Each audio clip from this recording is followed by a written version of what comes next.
Hello students, I am Rita Indoliya, your NEET chemistry mentor. और student, आज अपन स्टार्ट करने जा रहे हैं आपका next part, that is all about the degree of dissociation. हाँ जी, बिल्कुल ये वही पार्ट को रिवील करेगा जो आप इक्विलिब्रियम वाले सेशन में पढ़ते आए हैं। आप लोगों को असाइन करना आ गया है वैल्यूज को और इक्विलिब्रियम स्टैब्लिश करना आ गया है।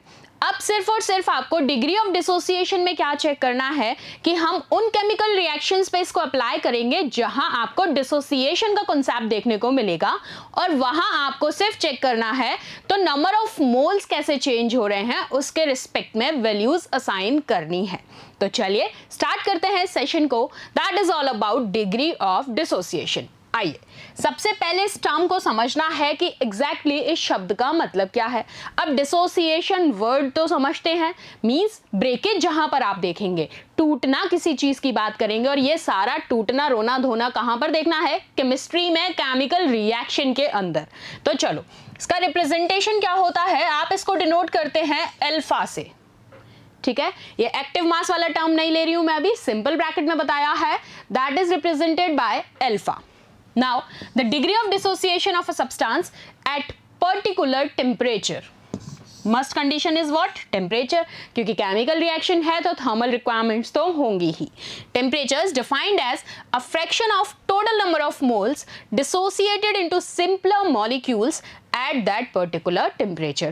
तो क्या इस लाइन का यही मतलब है कि कोई भी रिएक्शन है, उसके जो रिएक्टेंट हैं, उससे जो प्रोडक्ट जनरेट हो रहे हैं, उस दौरान डिसोसिएशन कितना हुआ है, और वो होल ओवर डिसोसिएशन से ही आपको डिग्री असाइन करना है, जिसको आप कह रहे हैं डिग्री ऑफ डिसोसिएशन। और उसको केमिस्ट्री की लैंग्वेज में क्या कह दिया है?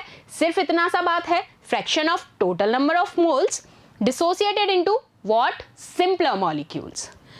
और किस रेंज पे? At that particular temperature range. चलिए आइए, अब अगर इसके फॉर्मूले की मैं बात करूं तो आप क्या कह सकते हैं? इस लैंग्वेज के अकॉर्डिंग फॉर्मूला क्या हो जाएगा? अल्फा लिख दूं डायरेक्ट, क्योंकि डिग्री ऑफ डिसोसिएशन को रिप्रेजेंट किससे कर रहे हैं? अल्फा से। So that alpha will be equals to number of moles dissociated,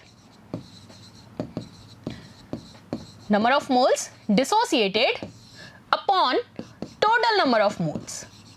बस यही चीज आपको यहां पर चेक करनी है।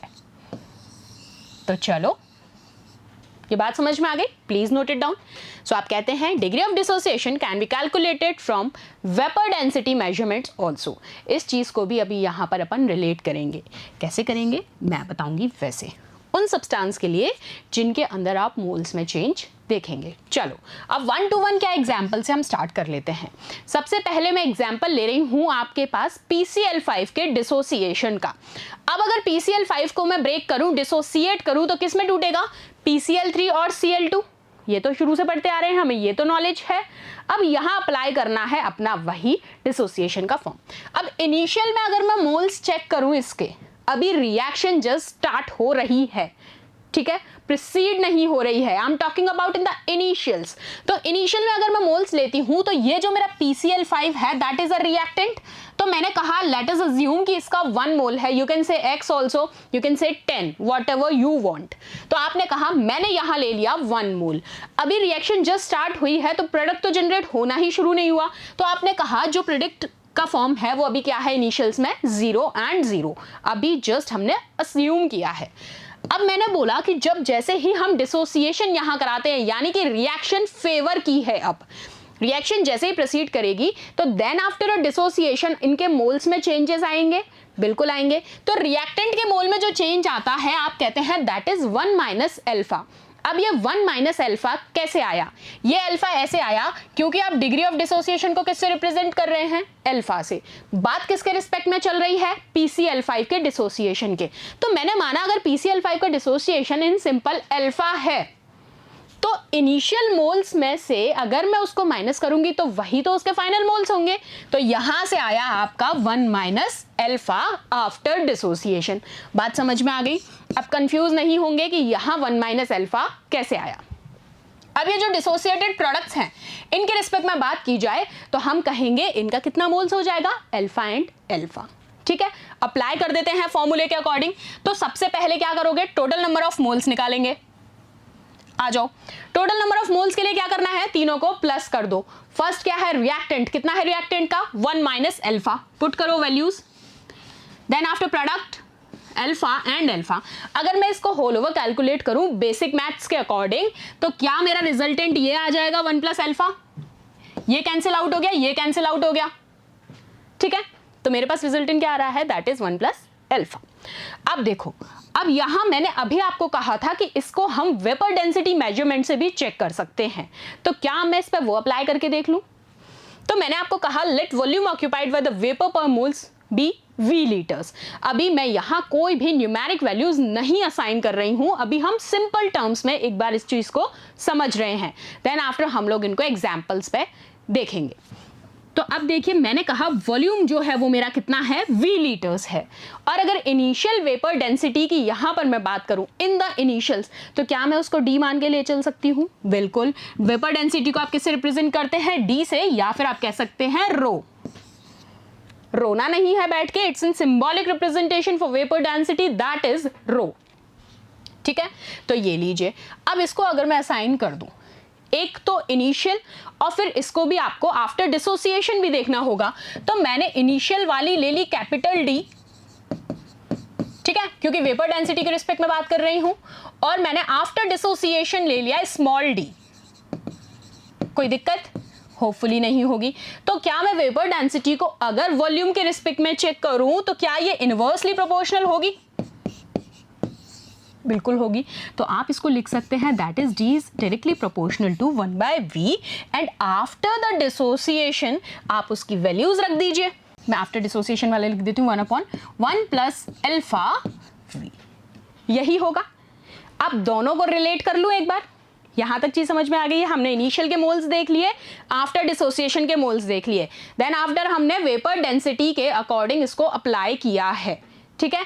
अब हमारे पास d की वैल्यू कैपिटल की भी आ गई है और स्मॉल d की भी वैल्यू आ गई है, मतलब इनिशियल और आफ्टर डिसोसिएशन वाली दोनों वैल्यूज हमारे पास आ गई हैं। अब चलो इसको फॉर्मूले में रखना है सीधा सा, कुछ भी नहीं करना एक्स्ट्रा। क्या हो गया formulation, that is capital D by small d। रख दो वैल्यूज, इसकी वैल्यू क्या है 1/v whole upon 1/1 plus alpha v। Cancel out कर दीजिए जो जो कैंसिल हो रहा है, ये गया, क्या बचा रिजल्टेंट 1 प्लस अल्फा। बात समझ में आई, नहीं आई है, एक बार में नहीं आती है तो उस चीज़ को खुद से करके देखो, और अभी मैं एग्जाम्पल्स भी यहाँ लूँगी और अच्छे से क्लियर हो जाएगा, ठीक है। क्या आया रिजल्टेंट 1 प्लस अल्फा। अब देखो, अब इस अल्फा से ही अगर मैं इसको क्रॉस मल्टीप्लाई कर दूँ, आपका ये आया था d by D is equals to 1 plus alpha, ये आया। मैंने अल्फा को बाहर निकाल लिया तो ये हो गया d बाय डी माइनस 1। मैंने सिर्फ इनकी जगह चेंज किया, इसको यहाँ मल्टीप्लाई करवाया है, ठीक है। तो और इसको देखा जाए, अगर आप इसको चेक करेंगे, इसको ओपन कर लीजिए, d minus D upon D, basic maths है, कुछ भी नया नहीं है।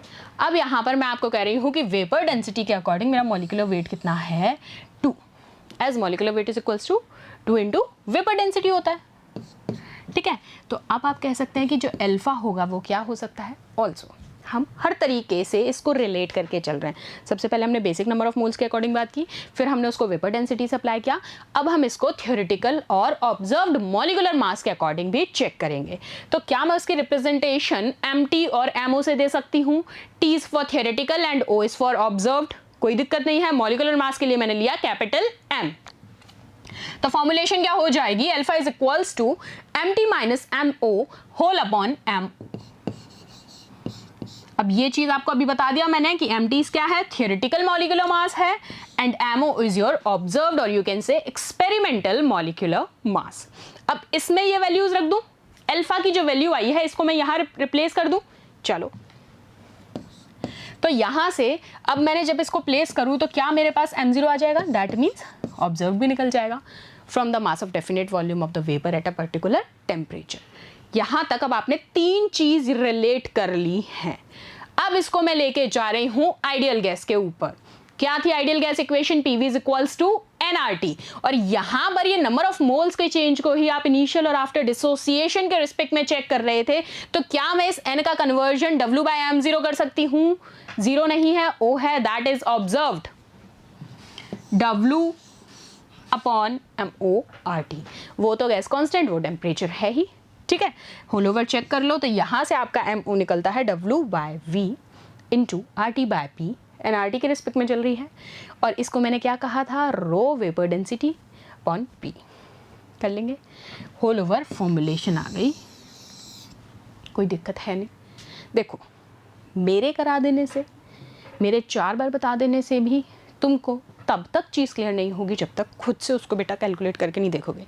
ये चीज़ें ड्राइव खुद करो, एक बार सीख ली, भूल रहे हो इसको ओपन रखो, देख देख के लिखो, तब ड्राइव कर पाओगे। और एक बार जब खुद से लिखना सीख गए बिना देखे फिर भूल नहीं पाओगे, ठीक है। तो कर लोगे चेक। अब मैं इनको अप्लाई करूँगी न्यूमेरिकली, ठीक है, एग्जाम्पल्स के ऊपर लेके। चलो अब मैं इन जनरल बात कर रही हूँ, अगर 1 मोल डिसोसिएट होता है और n मोल प्रोडक्ट्स दे रहा है, व्हाट आई एम सेइंग, मैंने बोला 1 मोल डिसोसिएट हो रहा है और आपको प्रोडक्ट के फॉर्म में n मोल्स मिल रहे हैं। तो रिएक्शन पार्ट अगर मैं देखूं तो मैंने कहा A, आप कुछ भी ले लो जो आपका मन करे, A डिसोसिएट होके n B प्रोडक्ट्स बना रहा है, और यहाँ पे मेरे इनिशियल मोल्स क्या हैं, A के 1 और इसके कितने हैं 0, ठीक है, इनिशियल में मैं बात कर रही हूँ। और डिसोसिएशन के बाद मैं बात करूंगी तो क्या कर दोगे फिर से, क्योंकि मैंने इसको अभी पहले बोला कि 1 मोल से मैं बात कर रही हूँ, that will be 1 minus alpha, और ये कितना हो गया n अल्फा हो जाएगा, बिल्कुल। तो यहाँ total number of moles check कर लो, ऐड कर दो दोनों को, 1 minus alpha plus n alpha, ये लो। यहाँ से इसको चेक करो तो ये आ गया तुम्हारे पास रिजल्टेंट।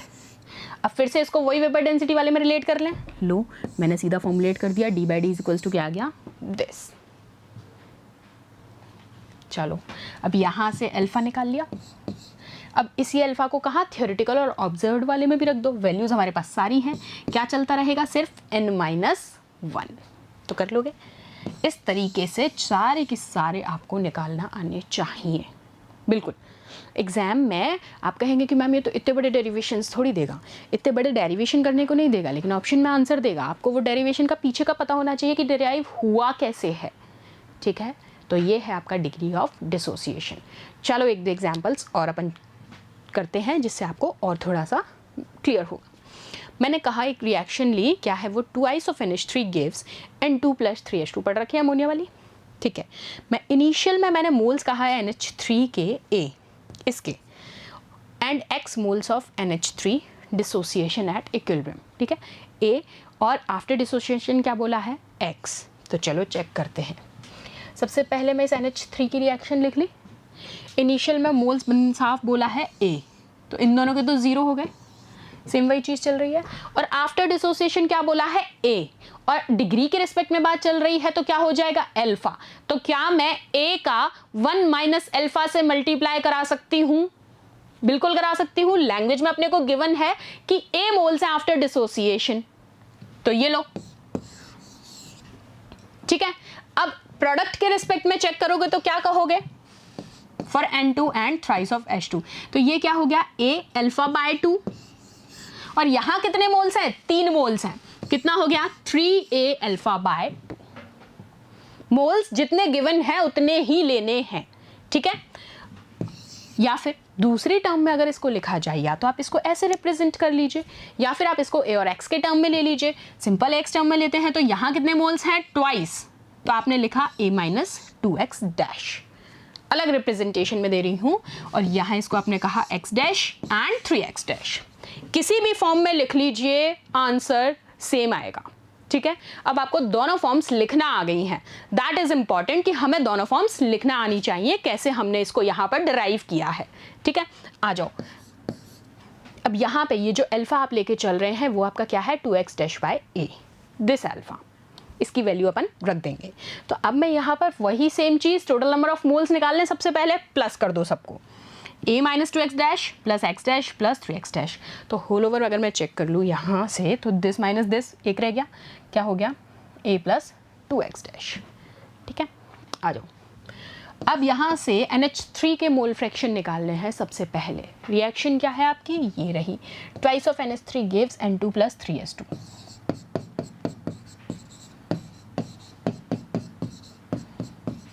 ये लो, अब यहाँ से किसके मोल फ्रैक्शन निकालने, NH3 के, तो NH3 का क्या कर रहे हो, इनिशियल और डिसोसिएशन दोनों रिस्पेक्ट चेक कर लो, कहाँ था हमारा a माइनस 2x, और होल ओवर चेक करोगे तो a प्लस 2x डैश, तो यही लिखा है।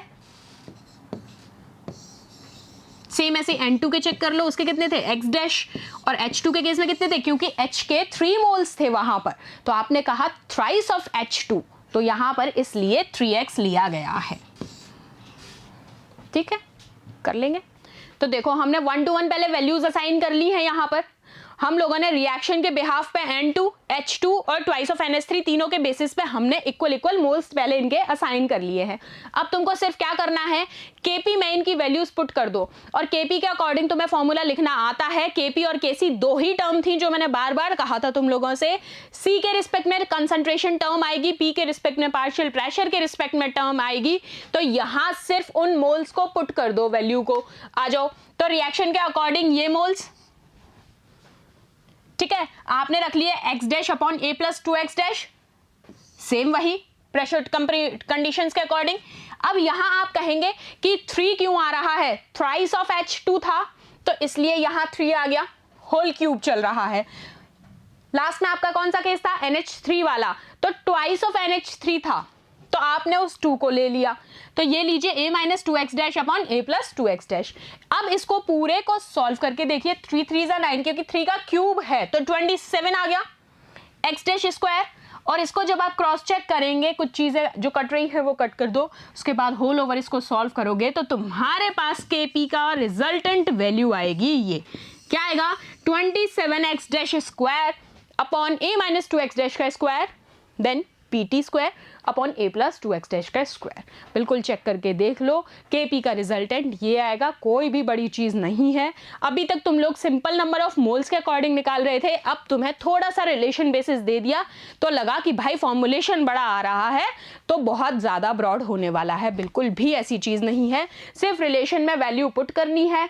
लिखना तुम्हें आता है कि रिएक्टेंट अगर मॉलिक्यूल है, हम हमेशा इक्विलिब्रियम कंडीशन में जब निकालते हैं कॉन्सेंट्रेशन, चाहे Kc के रिस्पेक्ट में या फिर Kp के रिस्पेक्ट में, हम हमेशा प्रोडक्ट ओवर रिएक्टेंट ही लिखते हैं, और वही जो हमने इनकी नंबर ऑफ मोल्स निकाले थे एज पर द फॉर्मुलेशन, वो हमने वैल्यूज पुट करके फाइनल Kp की वैल्यू यहां असाइन की है।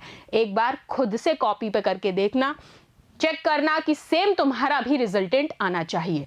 तो चलिए, इसके बाद अब हम लोग मिलेंगे आपसे नेक्स्ट सेशन में। तब तक फिर से एक बार कहूंगी, ये टॉपिक बहुत ही उम्दा टॉपिक है, बहुत ही इंपॉर्टेंट भी है, और रिलेशंस बहुत इजी हैं। सिर्फ एक बार आप इनको लिंक करना सीख जाएंगे फॉर्मूले के बिहाफ से तो कोई दिक्कत नहीं आएगी। चलिए मिलते हैं नेक्स्ट सेशन में। Thank you so much.